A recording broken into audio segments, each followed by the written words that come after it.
day, everyone. Thank you for joining us once again here at Seafood and Brew for our economic briefing. For this briefing, we want to briefly go over the GDP report that came out, talk a little bit about inflation, and as well follow up with the unemployment rate that just came out this morning. So overall, when we look at the GDP for the first quarter, not much of a change from its advance release. In fact, it stays the same, 6.4% in both the advance and the second release. There were some changes though in the components. We saw an increase overall in the consumer segment, that contributing now in the second release 7.4 percentage points, up from 7.2 percentage points. So nothing really tremendous, but it is going in the upward momentum, and that makes up, as we know, about 68% of the overall economy. So that's a pretty big number. Investments improved slightly from 0.87 percentage points, a detraction to 0.82 there. So again, not much of a change, and we saw similar changes in the government and exports, but overall that 6.4% still fairly robust. We would continue to look at where the numbers are coming in for the second quarter and anticipating maybe a slightly higher level of GDP growth in the second quarter than we saw in the first quarter. Overall, when we look at the map, the coincident index for April, this is put out by the Philly Fed. We can see that in April it came in at 1.08%, down from its March number of 1.27%. Overall, we've seen a downward momentum from that July increase for the United States, and then in January 2021 kind of bottomed out, and then we've been on this upward momentum until April, where it came down slightly from that 127 to a 108. But overall, still fairly strong when you look state to state. There's now only one state that's on that brink of a decline here in their GDP, and that is Delaware. When we look at the advanced retail sales for April, what we see is this back and forth.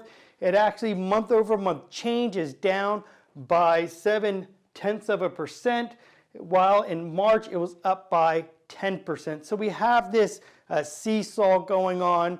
We have some pretty significant gains, then a decline, significant gain, decline, and that's going to happen over the next couple of months.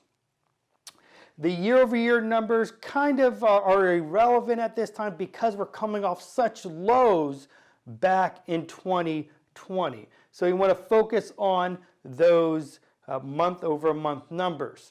And for April, down 0.7%.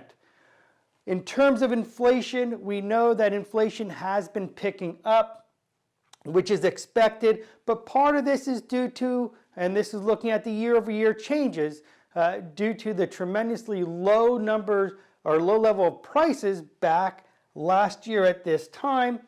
So we get these really erratic numbers coming up almost to 3 or above 3%, depending on what you're looking at, PCE or consumer price index.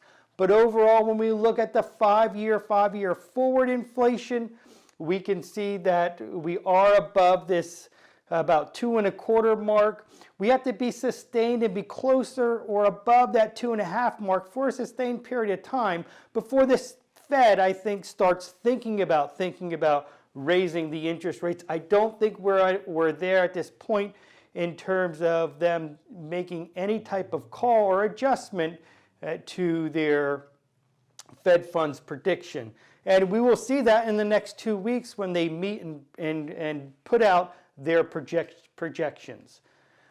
For the unemployment rate out today, we had a pretty significant improvement going from that 6.1% in April down to a 5.8% in May. That's a pretty good move. However, we didn't make or produce as many jobs as we anticipated. We thought we were going to produce just under 1 million, and we did just over 500,000. So that was a disappointing factor, but overall we do continue to see the spread improve when we're looking at that U6 to U3 differential.